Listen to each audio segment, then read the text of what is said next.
Hello दोस्तों, आज हम आप सबके सामने लाए हैं हिंदी की अगली क्लास जो सबसे इम्पोर्टेंट है। क्या है इस क्लास में? घोष, सघोष और अघोष वर्ण। घोष सघोष एक ही हैं, अघोष वर्ण दूसरे हैं। हम इन्हें आपको विस्तृत तरीके से बताएंगे। ये आप लोगों के लिए बहुत अच्छी खबर है कि हमारी संस्था हर बार यही प्रयास कर रही है इस बार कि हर गांव तक, गरीब के बच्चों तक ये शिक्षा पहुंचे। इसलिए आप लोग हमारे चैनल को सब्सक्राइब करके बेल आइकन के बटन को जरूर प्रेस करें और जो भी दिक्कतें आती हैं वीडियो देखने में वो लाइक कमेंट में जरूर बताएं। Thank you. देखते हैं इस सवाल को। क्या कहता है? तारत्व के आधार पर। क्या कहता है? तारत्व के आधार पर। तारत्व के आधार पर वर्ण के दो भेद हैं। क्या है? तारत्व के आधार पर वर्ण के दो भेद हैं। कौन कौन से हैं? घोष या सघोष वर्ण। पहला कौन सा है? घोष या सघोष वर्ण। दूसरा क्या है? अघोष वर्ण। तो देख लेते हैं हम क्या घोष या सघोष वर्ण क्या है। घोष या सघोष वर्ण क्या है? क्या है?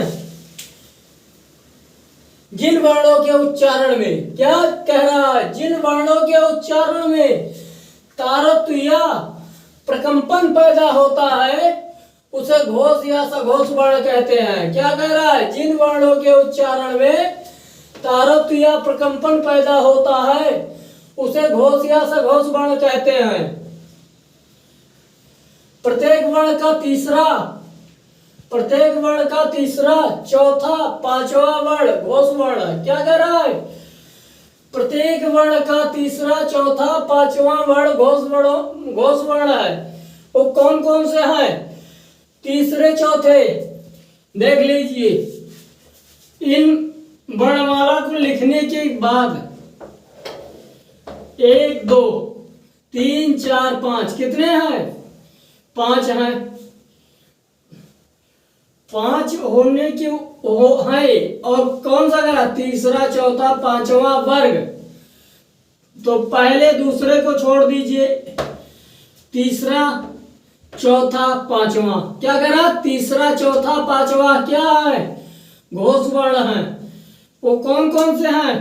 गा है, घा, अंगा, जा, झा, या, डा, ढा, अड़ा, दा, धा, ना, बा, भा, मा। ये क्या है? घोष वर्ण है।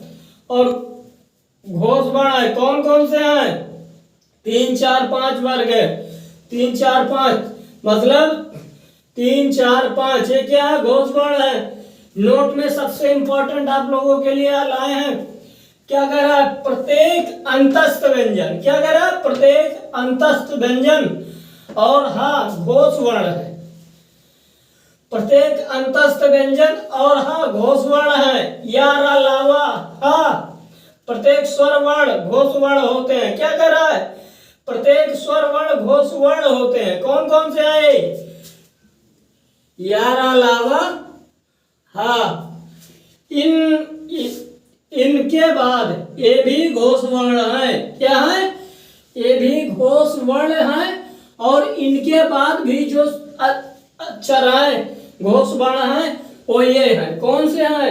ये है। ये भी क्या है? घोष वर्ण है। इनकी संख्या कितनी हो गई? 1 2 3 4 5 6 7 8 9 10 11 12 13 15 16 17 18 19 20। क्या है? घोष वर्ण की संख्या कितनी है? घोष वर्ण की संख्या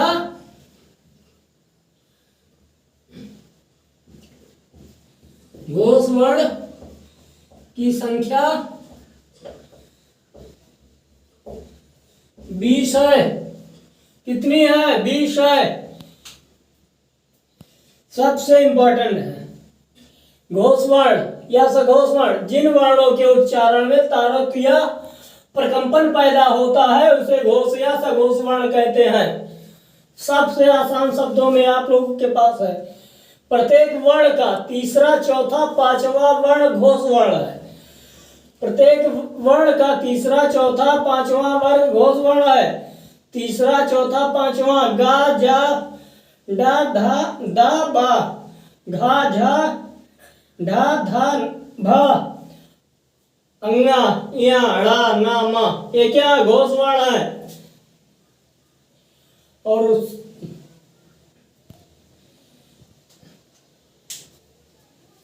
आप लिखना चाहें तो लिख सकते हैं, इनको स्क्रीनशॉट लेना चाहें तो ले लीजिए।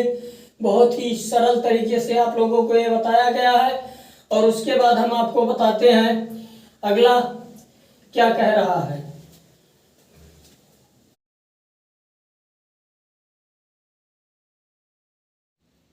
अभी आपने देखा है घोष और सघोष को। अब हम आपके सामने लेकर आए हैं कौन सा, अघोष वर्ण। अघोष वर्ण क्या कहता है, जिन वर्णों के उच्चारण में तारत्व प्रकंपन न पैदा हो उसे अघोष वर्ण कहते हैं। जिन वर्णों के उच्चारण में तारत्व प्रकंपन न पैदा हो उसे अघोष वर्ण कहते हैं। प्रत्येक वर्ग का पहला और दूसरा वर्ण अघोष वर्ण है। क्या कह रहा, प्रत्येक वर्ग का पहला और दूसरा वर्ण अघोष वर्ण है। कौन से है पहले और दूसरे, ये है पहला और दूसरा। यहाँ पर आपको दिखाई दे रहा होगा कि पहला है का, चा, टा, ता, पा, ये क्या है, पहले वर्ग के है। दूसरे वर्ग ये खा, छा, ठा, था, था, ये क्या है, दूसरे वर्ग के हैं। अघोष वर्ण कितने, 1 2, क्या कह रहे हैं, पहला और दूसरा वर्ग पहला और दूसरा वर्ग। प्रत्येक ऊष्म व्यंजन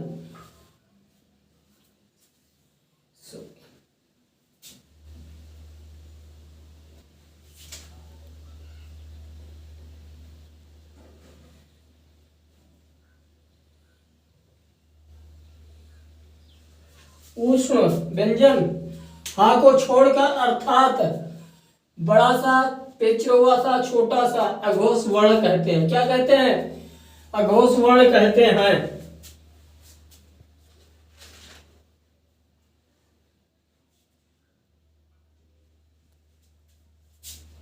क्या कहते हैं, अघोष वर्ण कहते हैं। प्रत्येक ऊष्म व्यंजन हा को छोड़कर अर्थात बड़ा सा, पेचरुआ सा, छोटा सा अघोष वर्ण कहते हैं। हमारे YouTube चैनल पर आप अभी जुड़िए और तत्काल पेट अग्निवीर और एसएससी अन्य सभी परीक्षाओं के लिए सबसे सटीक सवालों का जवाब दिया जा रहा है। बस थोड़ी सी आप सहयोग करें कि शेयर और कमेंट करना ना भूलें।